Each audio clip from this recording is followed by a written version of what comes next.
नमस्कार, आपण पाहताय कोकणचं नंबर 1 महा चॅनल कोकण 7 लाईव्ह बातमीपत्रात आपलं स्वागत। सुरुवात करूया हेडलाईन्सनं। हेडलाईन्सचे प्रायोजक आहेत Tiger. Now experience sheer softness of Tiger super soft shirts. Sindhudurg गडचिरोलीत सोन्याच्या खाणी असल्याची शक्यता। मनसेची सिंधुदुर्ग कार्यकारिणी बरखास्त, राज ठाकरेंच्या दौऱ्यादरम्यान मोठा निर्णय। आणि राजकारणातील दिल दोस्ती दुनियादारी, कोकण 7 लाईव्हचा स्पेशल रिपोर्ट। हेडलाईन्सचे प्रायोजक आहेत Tiger. Now experience sheer softness of Tiger super soft shirts. आता पाहूया सविस्तर बातम्या।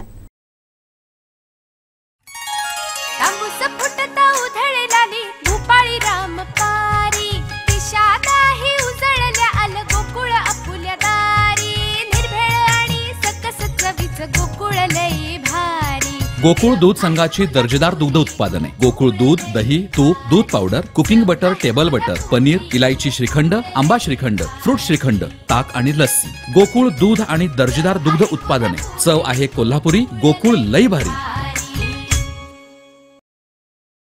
आता एक महत्त्वाची बातमी। महाराष्ट्रातील 2 ठिकाणी सोन्याच्या खाणीचे ब्लॉक असून तसा अहवाल केंद्रीय अधिकाऱ्यांनीच दिलाय, अशी माहिती मुख्यमंत्री एकनाथ शिंदे यांनी मुंबईतील एका कार्यक्रमात दिली आहे। दरम्यान महाराष्ट्रातील हे सोन्याच्या खाणीचे 2 ब्लॉक सिंधुदुर्ग आणि गडचिरोली या जिल्ह्यात असल्याची अधिक माहिती अधिकाऱ्यांनी दिल्याचं समजतंय। पाहूयात काय म्हणालेत मुख्यमंत्री एकनाथ शिंदे। जैसे हमारे पास आयरन ओर है, कोयला है, बॉक्साइट है, मैंगनीज है, बहुत कुछ है। वही तो मैं बोल रहा था, ऐसा मजाक किया मैं, अरे इसमें तो गोल्ड भी निकलता है। और आपके ऑफिसर जी ने कहा कि 2 ब्लॉक में गोल्ड है।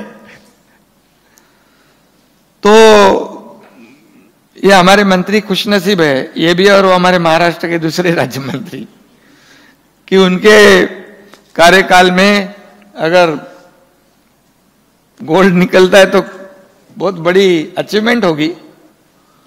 कई ऐसे मुद्दे हैं जो कोकण में, पश्चिमी महाराष्ट्र के सातारा, कोल्हापुर, कोकण, रायगढ़ जिलों में जो मेटलर्जिकल ग्रेड बॉक्साइट के बड़े भंडार है, उसमें भी हम लोग कुछ इको सेंसिटिव क्षेत्र है, उसे भी हमें बचाना है। पर्यावरण का प्रोटेक्ट करते ही हमें आगे बढ़ना है। और इसमें भी हम लोग निश्चित रूप से मार्ग निकालेंगे, ये जिससे कि विकास को बढ़ावा मिल सके। और मैं कहूंगा कि Maharashtra has received incentive end awards for taking appreciable steps in exploration, auction end operationalisation of mining blocks. DGM, GSI and MECL have explored almost 36 blocks. It will be put for auction eventually. Along with this, expired or non-working blocks will be put for auction after following the due procedure. जो नहीं है, non-working है, उसे भी हम शुरू करेंगे। We are focused on making Maharashtra mining intensive, investor friendly hub in Vidarbha region and Konkan region also.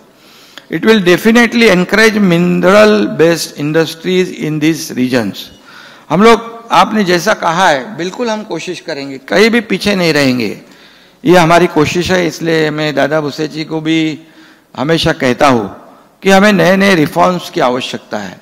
नए जाए इस अन्य राज्यों में क्या होता है।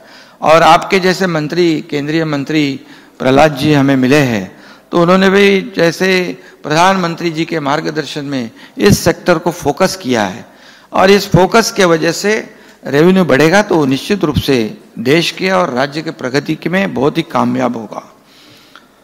Even the government will focus on the industrial development of undeveloped areas like Gadchiroli, जैसे मैंने अभी कहा है। These areas have huge mineral deposits.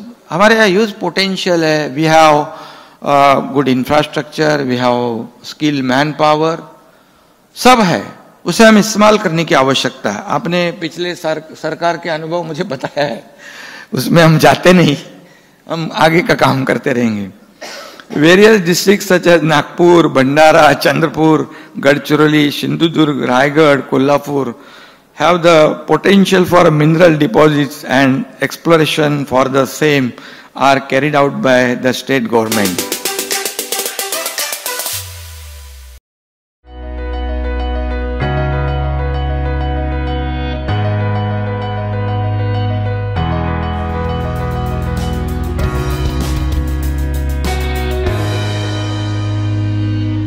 Anant tea Anant प्या आनंदी रहा. मनसे अध्यक्ष राज ठाकरे यांनी सिंधुदुर्ग दौऱ्यादरम्यान जिल्ह्यातील मनसेबाबत मोठा निर्णय घेतलाय. त्यांनी थेट जिल्हा कार्यकारिणीच बरखास्त केली आहे. यानंतर जिल्ह्यातील मनसेचे बडे नेते मनसे सरचिटणीस परशुराम उपरकर आणि माजी जिल्हाध्यक्ष धीरज परब यांनी कोकण 7 लाईव्हला पहिली प्रतिक्रिया दिली आहे. कार्यकारिणी बरखास्तीनंतर काय म्हणालेत हे दोन्ही नेते पाहूया. नेमकी काय परिस्थिती आहे, का कार्यकारिणी बरखास्त करण्यात आली? नाही, जिल्ह्याची परिस्थिती बघून वरच्या असलेल्या नेत्यांनी आणि साहेबांनीचा निर्णय घेतलेला आहे. त्यामुळे ह्या निर्णयावरती एकदा साहेबांनी निर्णय घेतल्यानंतर याच्यावरती बोलणं उचित होणार नाही. त्यामुळे न बोलणं उचित बरोबर आहे.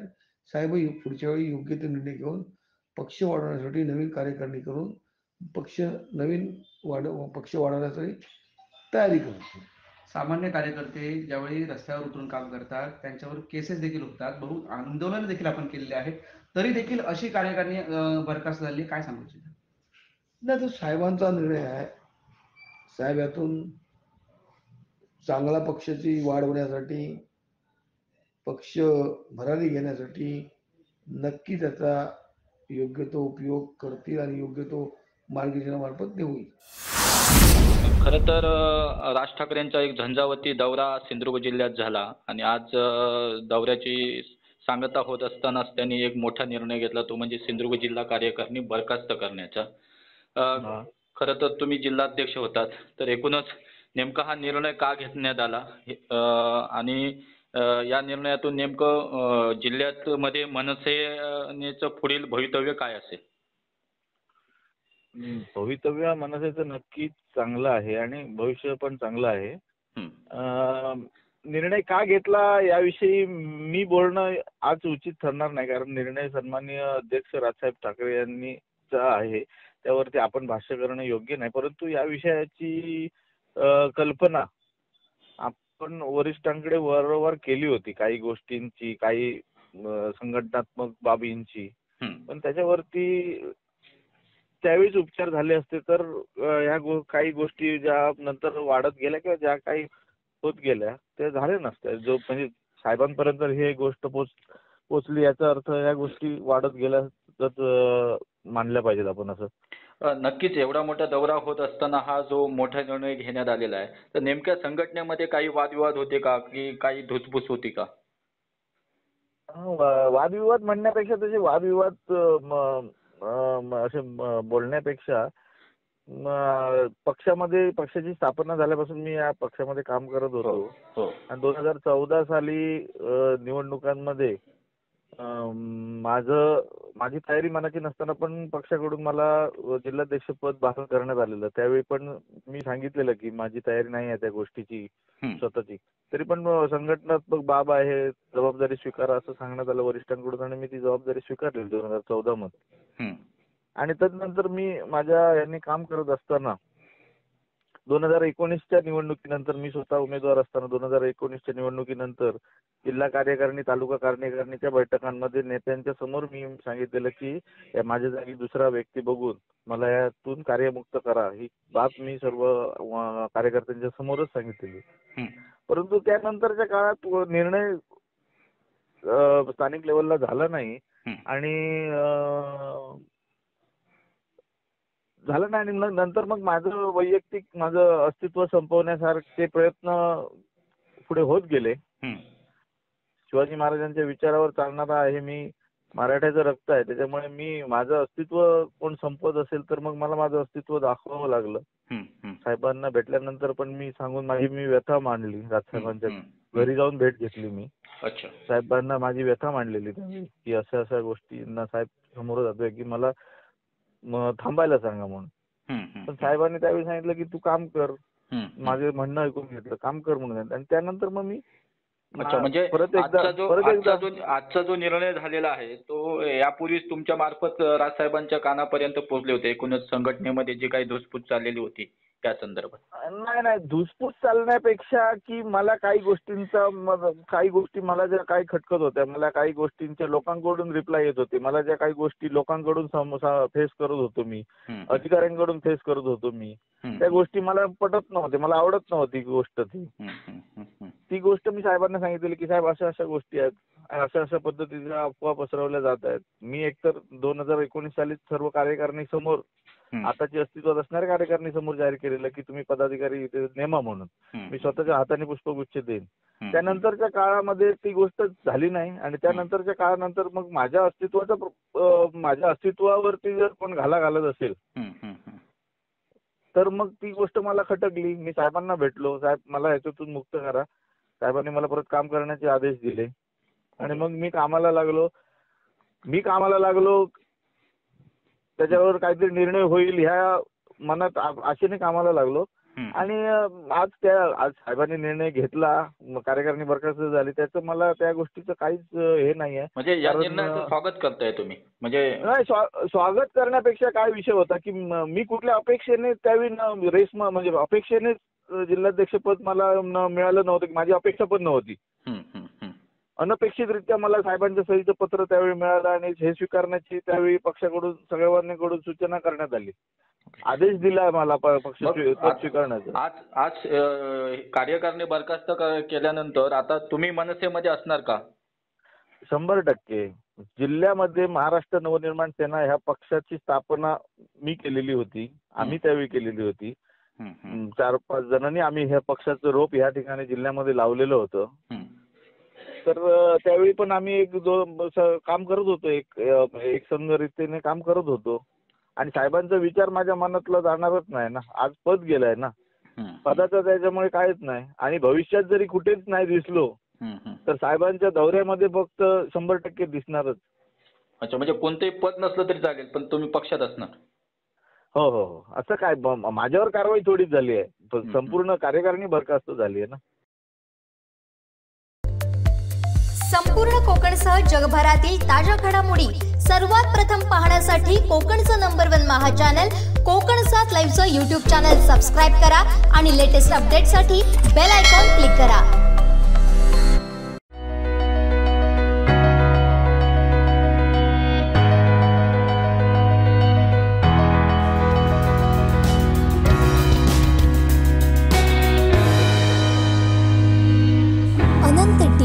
अनंत प्या, आनंदी रहा. मनसे अध्यक्ष राज ठाकरे सिंधुदुर्ग दौऱ्यावर आले होते. यावेळी त्यांनी त्यांचे जुने सहकारी आणि भाजपचे जिल्हाध्यक्ष राजन तेलींच्या घरी आवर्जून भेट दिली. राजन तेली यांचे सुपुत्र प्रथमेश तेलींचा शाही विवाह सोहळा नुकताच पार पडला होता. या नवदाम्पत्याला राज ठाकरेंनी शुभेच्छा दिल्यात. यावेळी काही काळ त्यांच्या चर्चा देखील झाल्यात. पाहुयात या भेटीदरम्यानचे काही खास क्षण.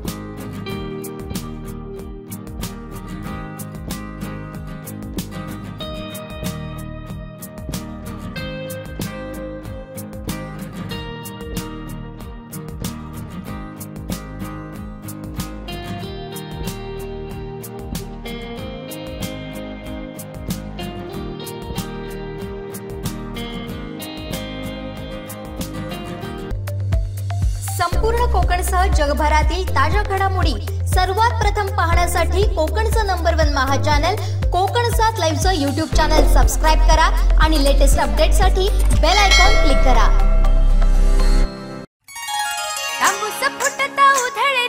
भूपाळी रामपारी दिशादाही उजळल्या आल गोकुळ आपुल्या दारी निर्भेळ आणि सकस चवीच गोकुळ लई भारी. गोकुळ दूध संघाची दर्जेदार दुग्ध उत्पादने गोकुळ दूध, दही, तूप, दूध powder, cooking butter, table butter, paneer, इलायची श्रीखंड, आंबा श्रीखंड, फ्रूट श्रीखंड, ताक आणि लस्सी. गोकुळ दूध आणि दर्जेदार दुग्ध उत्पादने. चव आहे कोल्हापुरी. गोकुळ लई भारी. राजकारणात शत्रुत्वाप्रमाणे मित्रत्व देखील तेवढंच घट्ट असतं याची अनेक उदाहरणं आहेत. सावंतवाडी तालुक्यातील महेश सारंग आणि मनोज नाईक ही अशीच जोडे ज्यांनी दोस्ताना जपत पक्षाला बळ दिलंच आणि आपलं राजकीय वलय देखील निर्माण केलं. मध्यंतरीच्या काळात काहीसा दुरावलेला हा दोस्ताना पुन्हा एकत्र आलाय. त्यामुळे कार्यकर्त्यांमध्ये मात्र 10 हत्तींचं बळ निर्माण झालंय. पाहूया.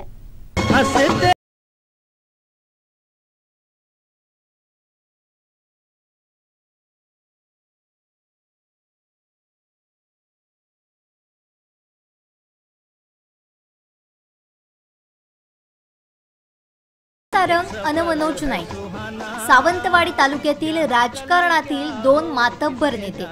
मनोज नाईक हे केंद्रीय मंत्री नारायण राणे यांचे निकटवर्तीय आणि विश्वासू सहकारी म्हणून ओळखले जायचे. मनोज नाईक काँग्रेसचे तालुकाध्यक्ष म्हणून नेतृत्व करताना त्यांचं बोट धरून अनेक जण राजकारणात आले. तर दुसरीकडे महेश सारंग पंचायत समिती उपसभापती म्हणून ग्रामीण भागात कार्यरत होते. गावागावात पक्षाला बळ देत होते. मनोज नाईक महेश सारंग यांच्या दोस्तीची सुरुवात तिथूनच झाली. तालुक्यासह विशेषतः ग्रामीण भागात या दोघांनी आपली ताकद निर्माण केली होती. मात्र त्यानंतर घडलेल्या राजकीय उलटापालथीत महेश सारंग भाजपवासी झाले, तर नारायण राणेंनी स्वाभिमान पक्ष स्थापन केला. या दरम्यान काँग्रेसमध्ये असणारे मनोज नाईक राजकारणापासून अलिप्त पाहायला मिळाले. नंतरच्या काळात मनोज नाईक यांनी भाजपात प्रवेश केला. नगराध्यक्ष पदाची निवडणूक लढवत आपली ताकद त्यांनी दाखवून दिली. यावेळी पुन्हा एकदा मनोज नाईक आणि महेश सारंग हे 2 मित्र एकत्र दिसायचे. परंतु नंतरच्या काळात मनोज नाईक राजकारणात तेवढे सक्रिय नव्हते. हे 2 मित्र त्यामुळे एकत्र दिसत नसायचे. पण ग्रामपंचायत निवडणुकीत ही जोडी पुन्हा एकदा एकत्र पाहायला मिळते. मनोज नाईक आणि महेश सारंग यांच्यातील दिल दोस्ती दुनियादारी कार्यकर्त्यांना पुन्हा एकदा अनुभवायला मिळते. गावच्या निवडणुकांसाठी हे दोन्ही दोस्त मैदानात उतरले असून त्यांच्या एकत्र येण्यानं आपसुकच कार्यकर्त्यात उत्साह संचारलाय. त्यामुळे याचा निश्चित परिणाम हा आगामी ग्रामपंचायत निवडणुकीच्या निकालावर दिसून येणार आहे.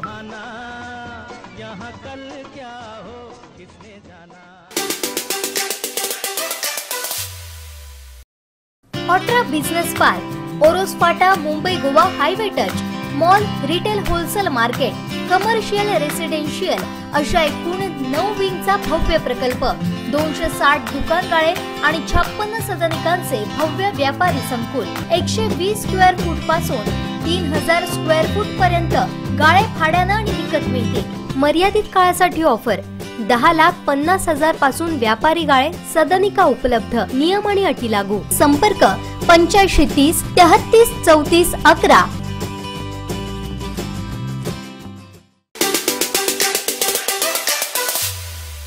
नमस्कार, मी प्राजक्ता आनंद शिरवलकर. तारीख 29/11/2022 रोजी आमच्या निवजे गावच्या महिला सरपंच यांच्याबद्दल रुपेश पालव नामक व्यक्तीने एक अश्लील असा मेसेज पोस्ट केला आणि तो गावात पूर्ण फिरवण्यात आला. त्यामुळे आमच्या सरपंचांची बदनामी झालेली आहे. आमदार वैभव नाईक यांचे निकटवर्तीय असलेले रुपेश पालव यांना पाठीशी घालण्याचं काम आमदार वैभव नाईक करत आहेत. खरं तर विकास कामांकडे वैभव नाईक यांनी आमदारांनी लक्ष देणं गरजेचं आहे, ना की असल्या विकृत प्रवृत्तीच्या माणसांना पाठीशी घालणं हे न करता त्यांनी विकास कामाला भर द्यावा. रुपेश पालव हा शिवसेनेचा पदाधिकारी आहे आणि आमदार वैभव नाईक त्यांना पाठीशी घालत आहे. आम्ही पोलिसांना अल्टिमेटम देतोय की 24 तासाच्या आत जर या इसमावर कारवाई नाही झाली तर आम्ही मोर्चा घेऊन पोलीस स्टेशनला येऊ. मोर्चा घेऊन आल्यानंतर कायदा आणि सुव्यवस्थेचा प्रश्न निर्माण झाल्यास त्याला पूर्णपणे पोलीस प्रशासन जबाबदार असेल, हा आम्ही इशारा देतो. निसर्गाच्या सानिध्यात स्वच्छंद आणि शांत जीवनाची सुरुवात म्हणजेच कुडाळ मधला एक अतिशय सुबक प्रकल्प.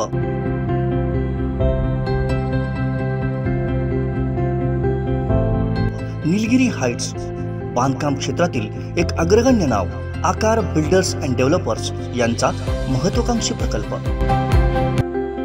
MIDC रोड, राज हॉटेल जवळ, कुडाळ, सिंधुदुर्ग. बुकिंगसाठी संपर्क 94 230 52 002 आणि 99 23 90 0202. पक्ष संघटना बळकट करण्यासाठी मनसे अध्यक्ष राज ठाकरे सध्या सिंधुदुर्ग जिल्ह्याच्या दौऱ्यावर आहेत. नियोजित दौऱ्यानुसार त्यांनी आंगणेवाडीतील आई भराडी देवीचं दर्शन घेतलं. यावेळी आंगणे कुटुंबियांनी त्यांचं स्वागत केलं.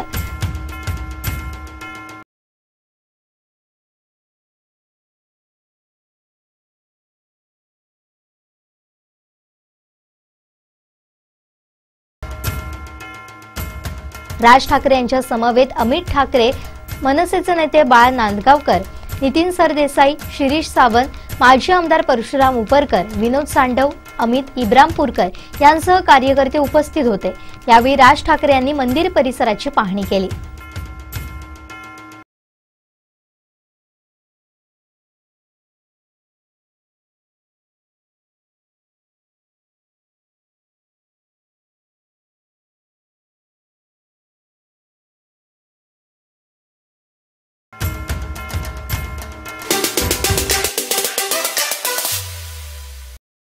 अपघातासारख्या कोणत्याही इमर्जन्सीसाठी आता प्रवासाची रिस्क घेण्याची गरज नाही, कारण आता कणकवलीत सर्व अत्याधुनिक सुविधांनी सुसज्ज आहे डॉक्टर नागवेकर हॉस्पिटल आणि नर्सिंग होम. अत्याधुनिक ट्रॉमा केअर, अत्याधुनिक ambulance, trauma care surgeon, neurosurgeon उपलब्ध, रक्तपेढीची सुविधा, 20 किलोमीटर परिसरात ॲम्ब्युलन्सची मोफत सुविधा. डॉक्टर नागवेकर हॉस्पिटल आणि nursing home 24/7 emergency service. Mobile 9852 108 108 आणि 8803 108 108. वाराणसी रोलर स्पोर्ट्स असोसिएशन तर्फे काश्मीर ते कन्याकुमारी पर्यंत काढण्यात आलेली अतुल्य भारत रोलर स्केटिंग यात्रेचं इक्विटी फेडरेशन ऑफ सिंधुदुर्ग या संस्थेचे अध्यक्ष रामदास सांगवेकर, सेक्रेटरी ज्ञानेश शिंदरकर, ज्येष्ठ पत्रकार काका करंबेळकर आणि ब्रह्मनगरी फोंडाघाट ग्रामस्थांतर्फे उत्साहात स्वागत करण्यात आलं.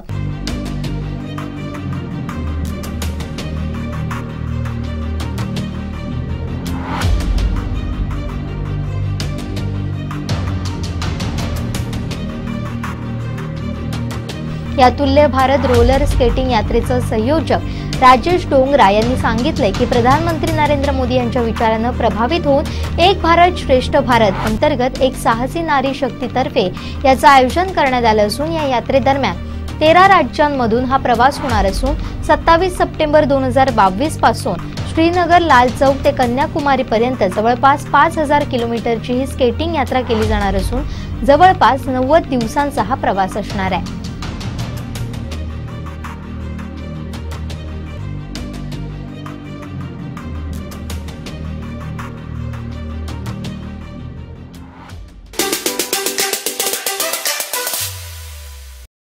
आपला सातबारा, आपलं घर, वैभववाडीतलं समर्थनगर. वैभववाडीतलं समर्थनगर. वैभववाडीत निसर्गाच्या सानिध्यात आकांक्षा वास्तू कन्स्ट्रक्शन अँड डेव्हलपर्स घेऊन आले 108 प्लॉटचा एक महत्वाकांक्षी भव्य वास्तू प्रकल्प. प्रशस्त 26 एकर जागेमध्ये साकारणारा वैभववाडीतला पहिला वास्तू प्रकल्प समर्थनगर. समर्थनगर वैभववाडी शहरापासून अगदी जवळच इतक्या सोयी सुविधा देणारा वैभववाडीतला पहिलाच परिपूर्ण प्रकल्प समर्थनगर. अधिक माहिती आणि बुकिंग साठी संपर्क आकांक्षा वास्तू कन्स्ट्रक्शन अँड डेव्हलपर्स, दत्त मंदिर जवळ, बाजारपेठ, वैभववाडी. गंगाधर केळकर 9175 40 67 64 आणि 94 22 39 46 25. आता तुम्हाला कल्पना आहे की आपण देवगड, कणकवली आणि वैभववाडीची बैठक घेतली. त्यावेळेला मी बोललो तुमच्यासोबत आणि त्या बैठकीचा इतिवृत्तांत संपादकीय साहेबांना दिला. तो इतिवृत्तांत दिल्यानंतर ते ह्या निष्कर्षात आले की त्यांनी आता सिंधुदुर्ग जिल्ह्याची संपूर्ण कार्यकारी लागली आणि मुंबईहून जवळजवळ 100 कार्यकर्ते जी मुंबईमध्ये वेगवेगळ्या पदावरती असणारे 100 लोक या ठिकाणी आता आलेले आहेत. या दौऱ्याची निमित्त आलेली आहेत आणि त्या सगळ्यांनी किमान 20 तारीखपर्यंत संपूर्ण सिंधुदुर्ग जिल्ह्यामध्ये त्यांनी जी लोक खरोखर साहेबांवरती प्रेम करतात, साहेबांच्या पक्षासोबत काम करण्यात इच्छुक आहेत, पण याच्या या सगळ्या सावळा गोंधळामध्ये पुढे यायला तयार नाहीत अशी सगळ्याच कार्यकर्त्यांना लोकांना सोबत घेऊन पुढची वाटचाल करायची अशा प्रकारचा झालेला आहे आणि सिंधुदुर्गची कार्यकारिणी पूर्णपणे बरखास्त करायची. आता तुम्हाला कल्पना आहे की आपण देवगड, कणकवली आणि वैभववाडीची बैठक घेतली. त्यावेळेला मी बोललो तुमच्यासोबत आणि त्या बैठकीचा इथे वृत्तांत सत्तानीय साहेबांना दिला. तो इथे वृत्तांत दिल्यानंतर ते ह्या निष्कर्षात आले की त्यांनी आता सिंधुदुर्ग जिल्ह्याची संपूर्ण कार्यकारिणी बरखास्त आणि मुंबईहून जवळजवळ 100 कार्यकर्ते जी मुंबईमध्ये वेगवेगळ्या पदावरती असणारे 100 लोक या ठिकाणी आता आलेले आहेत. या दौऱ्याची निमित्त आलेले आहेत आणि त्या सगळ्यांनी किमान 20 तारीखपर्यंत संपूर्ण सिंधुदुर्ग जिल्ह्यामध्ये त्यांनी जी लोक खरोखर साहेबांवरती प्रेम करतात, साहेबांच्या पक्षासोबत काम करण्यात इच्छुक आहे पण यांच्या या सगळ्या सावळा गोंधळामध्ये पुढे यायला तयार नाहीत अशी सगळ्याच कार्यकर्त्यांना लोकांना सोबत घेऊन पुढची वाटचाल करायची अशा प्रकारचा झालेला आहे आणि सिंधुदुर्गची कार्यकारिणी.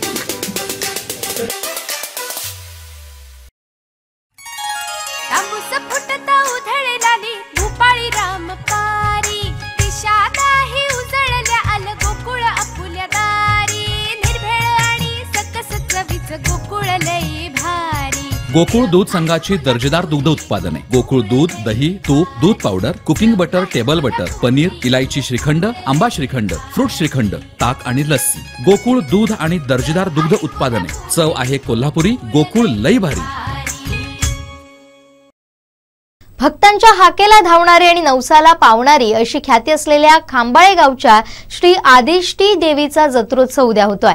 देवीच्या सप्ताहाच्या वार्षिक निमित्त राज्यस्तरीय भजन स्पर्धेचं आयोजन करण्यात आलंय. या उत्सवाची तयारी अंतिम टप्प्यात आली आहे.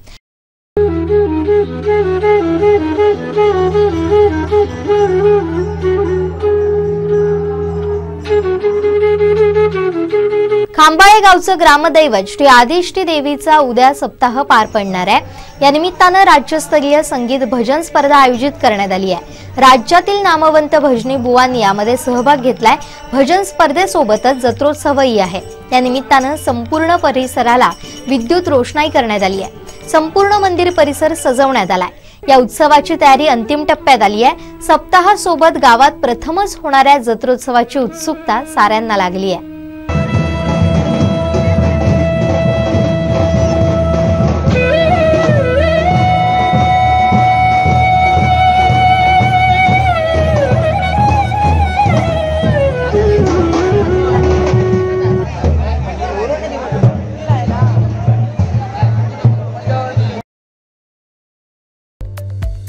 संपूर्ण कोकणसह जगभरातील ताज्या घडामोडी सर्वात प्रथम पाहण्यासाठी कोकणचं नंबर 1 महा चॅनल कोकण 7 लाईव्हचं यूट्यूब चॅनल सबस्क्राईब करा आणि लेटेस्ट अपडेटसाठी बेल आयकॉन क्लिक करा. अपघातासारख्या कोणत्याही इमर्जन्सीसाठी आता प्रवासाची रिस्क घेण्याची गरज नाही, कारण आता कणकवलीत सर्व अत्याधुनिक सुविधांनी सुसज्ज आहे डॉक्टर नागवेकर हॉस्पिटल आणि नर्सिंग होम. अत्याधुनिक ट्रॉमा केअर, अत्याधुनिक ambulance, trauma care surgeon, neurosurgeon उपलब्ध, रक्तपेढीची सुविधा, 20 किलोमीटर परिसरात ॲम्ब्युलन्सची मोफत सुविधा. डॉक्टर नागवेकर हॉस्पिटल आणि nursing home 24/7 emergency service. Mobile 9852 108 108 आणि 8803 108 108. गावचा विकास करणं हे एकमेव ध्येय डोळ्यांसमोर ठेवून आम्ही पती पत्नी निवडणुकीत उतरलो आहोत. गावातील सर्वांगीण विकास करणं हेच आमचं उद्दिष्ट आहे असं मत रमदुल दाम्पत्यांनी व्यक्त केलं. तहसील कार्यालयात उमेदवारी अर्ज दाखल केल्यानंतर काय म्हणाले रमदुल दाम्पत्य पाहूयात. मी आसिफा कासिम रमदुल. आज उंबरडे ग्रामपंचायत निवडणुकीसाठी सरपंच पदासाठी मी आज उमेदवारी अर्ज दाखल केलेला आहे. माझं शिक्षण ग्रॅज्युएशन BSc कम्प्युटर सायन्समधून कंप्लीट झालेलं आहे. त्याशिवाय D.Pharmacy मी केलेलं आहे आणि गेली 7 वर्ष मी मागील 7 वर्ष महिला बचत गटासाठी कार्य करते. माझ्या शिक्षणाचा उपयोग माझ्या गावातील महिलांसाठी व्हावा, तसंच इतर नागरिकांसाठी व्हावा अशी माझी इच्छा आहे. आणि शासनाने योगायोगाने आज महिलांसाठी सरपंच पदाचं आरक्षण दिलेलं आहे. त्यामुळे मी नेहमीच माझ्या गावाच्या सर्वांगीण विकासासाठी नेहमीच प्रयत्नशील राहीन. अशी मी सगळ्यांना ग्वाही देते. मॅडम, तुम्ही निवडणुकीच्या रिंगणात उभे राहिलात, नेमकं ध्येय काय आहे आणि कशासाठी, काय धोरण आहेत तुमचे भविष्यात? माझं एकच ध्येय आहे, माझ्या उंबरडे गावचा विकास, सर्वांगीण विकास व्हावा, हेच माझं ध्येय आहे. या ठिकाणी महाराष्ट्र शासनाच्या वतीने होऊ घातलेल्या सार्वत्रिक निवडणुकीमध्ये ग्रामपंचायत उंबरडेच्या साठी सरपंच पदासाठी माझी पत्नी सौ आसिफा काशिम रमदुल हिचा आज उमेदवारी अर्ज दाखल केलेला आहे. माझी पत्नी ही वेल ग्रॅज्युएट आहे, उच्च शिक्षित आहे, बचत गटासाठी ती कार्य करते, D.Pharmacy सुद्धा झालेला आहे आणि तिच्या या ज्ञानाचा उपयोग, शिक्षणाचा उपयोग आमच्या उंबरडे गावाच्या विकासासाठी आम्ही करण्याचं ठरवलेलं आहे. या ठिकाणी उंबरडे गावामध्ये ज्या समस्या आहेत, या रखडलेले प्रकल्प असतील, लघु उद्योग प्रकल्प असतील, नळ योजना असतील, या ठिकाणी आम्ही करण्याचा मानस ठेवलेला आहे. वृद्ध लोकांसाठी नाना नानी पार्क सुद्धा आम्ही राबवण्याचं ध्येय ठरवलेलं आहे. एक चांगलं क्रीडा संकुल उभारण्याचं आम्ही ध्येय ठेवलेलं आहे. या ठिकाणी मी विनंती करतोय आमच्या सर्व ग्रामस्थांना की एक उच्च शिक्षित असा असलेला उमेदवार आसिफा काशिम रमदुल हिला आपण भरघोस मताने निवडून द्यावं, या ठिकाणी अशी मी विनंती करतोय. मी स्वतः काशिम मिलाल रमदुल वॉर्ड क्रमांक 2 मधून पुरुष या गटामध्ये मी स्वतः उमेदवारी अर्ज भरलेला आहे. सर्व गावातील लोकांना आपल्या समाजसेवेची कल्पना आहे की आम्ही विविध मार्गातून लोकांसाठी झगडत आहोत, विकास करण्यासाठी प्रयत्न करीत आहोत. आंदोलनाच्या मार्गाने, लोकशाही मार्गाने, या ठिकाणी मोर्चाच्या मार्गाने आम्ही लोकांचे प्रश्न सातत्यानं प्रशासनाकडे लावून धरलेले आहेत आणि आमचे प्रश्न सुटत आहेत. त्यामुळे आमच्या अनुभवाचा फायदा या आमच्या सर्व ग्रामस्थांना व्हावा, उंबरडेवासियांना व्हावा, यासाठी मी स्वतः सदस्यपदासाठी उमेदवारी अर्ज दाखल केलेला आहे. सर्व लोकांना मी या ठिकाणी विनंती करेन की शासनाचं धोरण आहे की महिला सक्षम झाल्या पाहिजे आणि आज महिला सरपंच पदासाठी उमेदवार ही उच्च शिक्षित असल्यामुळे आपण सर्वांनी तिला मोठ्या मताधिक्याने निवडून द्याल अशी मी आशा व्यक्त करतो आणि निवडून आल्यानंतर आपल्या सर्वांचा सर्वांगीण विकास हेच ध्येय डोळ्यासमोर ठेवून आम्ही आमची वाटचाल करू. संपूर्ण कोकणसह जगभरातील ताज्या घडामोडी सर्वात प्रथम पाहण्यासाठी कोकणचं नंबर 1 महा चॅनल कोकण 7 लाईव्हचं YouTube चॅनल सबस्क्राईब करा आणि लेटेस्ट अपडेटसाठी बेल आयकॉन क्लिक करा. श्रावणी अगरबत्ती, प्रसन्न दिवसाची प्रसन्न सुरुवात. फॅक्टरी रेट आणि होलसेल रेट साठी आजच संपर्क साधा. पुणे लघु उद्योग केंद्र 9762 21 12 79 आणि 9152 15 25 55. वैभववाडी तालुक्यातील ग्रामपंचायत निवडणुकीच्या अर्ज भरण्याच्या शेवटच्या दिवशी उमेदवारांची मोठी धांदल उडाली होती. तहसील कार्यालयात उमेदवारी अर्ज दाखल करण्यासाठी इच्छुक उमेदवारांनी गर्दी केली होती. तालुक्यातील 17 ग्रामपंचायतीच्या पंचवार्षिक निवडणुका होत आहेत. त्यामध्ये सरपंच पदासाठी 17 जागा तर सदस्य पदाकरिता 125 जागा आहेत. जांभवडे, नेरले, उपळे, हेत, तिरवडे, तर्फ, खारेपाटण, तिथवली, नानिवडे, कोळपे, उंबरडे, करूळ, नापणे, नावळे, नीम, अरुळे, सडुरे, शिराळे, कुर्ला, गडमठ या 17 गावांमध्ये राजकीय वातावरण तापलंय. सरपंच आणि सदस्य पदाकरिता उमेदवारी दाखल करण्यासाठी मोठी झुंबड उडाली आहे. आज उमेदवारी अर्ज दाखल करण्याचा शेवटचा दिवस असल्याने इच्छुक उमेदवारांनी गर्दी केली होती. संपूर्ण तहसील कार्यालय परिसर गर्दीने भरून गेला होता. कागदपत्रांची जुळवाजुळव करून निवडणूक निर्णय अधिकारी यांच्याकडे अर्ज दाखल करण्यासाठी धांदल उडाली होती.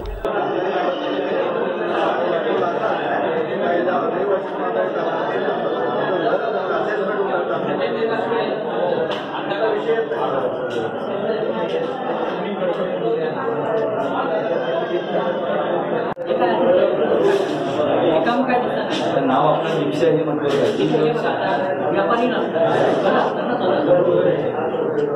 इतर संपत्ती काही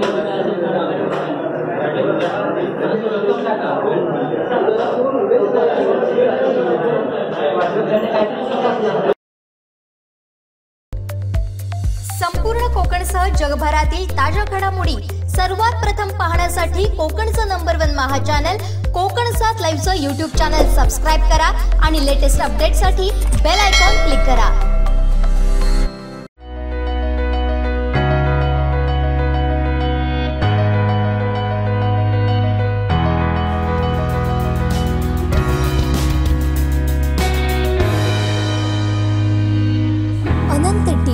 अनंत प्यार, आनंदी रहा। नमस्कार, कोकणचा नंबर 1 महा चॅनल कोकण साध लाईव्ह मध्ये आपलं सगळ्यांचं स्वागत आहे। जिल्हाभरात ग्रामपंचायत इलेक्शनची रणधुमाळी सुरू झालेली आहे। सावंतवाडी तालुक्यात सुद्धा 52 ग्रामपंचायती होत आहेत आणि या ग्रामपंचायतीमध्ये अतितजीची अशी लढत पाहायला मिळते। भाजप आणि बाळासाहेबांची युती आणि जी महाविकास आघाडी आहे यांच्यात थेट लढत पाहायला मिळते। आज उमेदवारी अर्ज दाखल करायचा शेवटचा दिवस होता। आजच्या शेवटच्या दिवशी नक्की काय चित्र झालं, अर्ध चित्र आहे ते आज स्पष्ट होणार होतं आणि तसं ते झालेलं आहे। सरपंच पदासाठी 52 ग्रामपंचायतमधनं अगदी शेवटच्या दिवशी आतापर्यंत तब्बल 193 उमेदवारी अर्ज जे आहेत ते दाखल झालेले आहेत। तर सदस्य पदासाठी तब्बल 910 जणांनी आपले उमेदवारी अर्ज आहेत ते दाखल केलेले आहेत। त्याचबरोबर 4 ज्या ग्रामपंचायत आहेत तिथे केवळ सरपंच पदासाठी 1 उमेदवारी अर्ज दाखल झाल्यानं या ग्रामपंचायत या बिनविरोध झाल्याचं, सरपंच निवड ही बिनविरोध झाल्याचं पाहायला मिळतं। त्याच्यामध्ये आजगाव असेल, गेळे असेल, नेतर्डे असेल, तांबोळी येथून सरपंच पदासाठी केवळ 1 अर्ज असल्यानं सरपंच पदाची निवड ही 4ही गावामध्ये बिनविरोध झालेली आहे। तर सरपंच पदासाठी सर्वाधिक जे उमेदवार आहेत ते सातोसेमधनं आहेत। तब्बल 9 जणांनी उमेदवारी अर्ज दाखल केला आहे। न्हावेलीतनं 8, डेगवेमधनं 7, चराटे, सातारडा, सोनुर्ली, तळवणे, वेर्ले, विलवडे इथनं सर्वाधिक असे 6 उमेदवारी अर्ज हे सरपंच पदासाठी दाखल केलेत। 18 डिसेंबरला मतदान होणार आहे आणि 20 डिसेंबरला मतमोजणी होणार आहे। तर 5 डिसेंबर रोजी अर्ज छाननी होणार आहे आणि 7 डिसेंबरला उमेदवारी अर्ज मागे घेण्याची मुदत आहे। त्यामुळे 7 डिसेंबरला सगळं चित्र आहे ते स्पष्ट होणार आहे। आतापर्यंत जर पाहिलं तर सरपंच पदासाठी 193 आणि सदस्य पदासाठी 910 जणांनी नामनिर्देशन पत्र जे आहे ते दाखल केलेलं आहे। आज शेवटचा दिवस होता। 52 ग्रामपंचायतच्या निवडणुका होत आहेत। 18 तारीखला मतदान होणार आहे आणि 20 तारीखला 52ही ग्रामपंचायतचा निकाल हा हाती येणार आहे। सद्यस्थितीत पाहता जर 4 ग्रामपंचायत म्हणजे जे सरपंच आहेत आजगाव, गेळे, नेतर्डे आणि तांबोळी इथनं 1 सरपंच पदासाठी उमेदवारी अर्ज दाखल झाल्यामुळं ह्या 4ही ठिकाणी सरपंच निवड ही बिनविरोध झाल्याचं या ठिकाणी दिसून येत आहे। उर्वरित जो निकाल आहे तो 20 डिसेंबरला लागणार आहे। एकीकडे भाजप आणि बाळासाहेबांची शिवसेना युती आणि दुसरीकडे ठाकरे गट, शिवसेना, राष्ट्रवादी आणि काँग्रेस या तिघांची महाविकास आघाडी याच्यात पुन्हा गाव विकास पॅनल सुद्धा काही ठिकाणी उभी आहे। त्यामुळे या सगळ्या लढाईत आता बाजी कोण मारणार याच्याकडे आमचंही लक्ष आहे। कोकण साध लाईव्हच्या माध्यमातून या ठिकाणी कोण बाजी मारतंय, कोण अधिक प्रचारामध्ये चुरस घेतंय याच्या प्रत्येक क्षणोक्षणाच्या ज्या अपडेट आहेत त्या कोकण साध लाईव्हच्या माध्यमातून आम्ही तुमच्यापर्यंत पोहोचवतो। धन्यवाद। शेवटी ठळक घडामोडी पुन्हा एकदा। हेडलाईनचे प्रायोजक आहेत Tiger. Now experience sheer softness of Tiger Super Soft Shirts. Sindhudurg गडचिरोलीत सोन्याच्या खाणी असल्याची शक्यता। मनसेची सिंधुदुर्ग कार्यकारिणी बरखास्त, राज ठाकरेंच्या दौऱ्यादरम्यान मोठा निर्णय। आणि राजकारणातील दिल दोस्ती दुनियादारी, कोकण साध लाईव्हचा स्पेशल रिपोर्ट। हेडलाईनचे प्रायोजक आहेत Tiger. Now experience sheer softness of Tiger Super Soft Shirts. बातमीपत्रात वेळ झाली इथेच थांबण्याची। पाहत रहा कोकणचं नंबर 1 महा चॅनल कोकण साध लाईव्ह। धन्यवाद।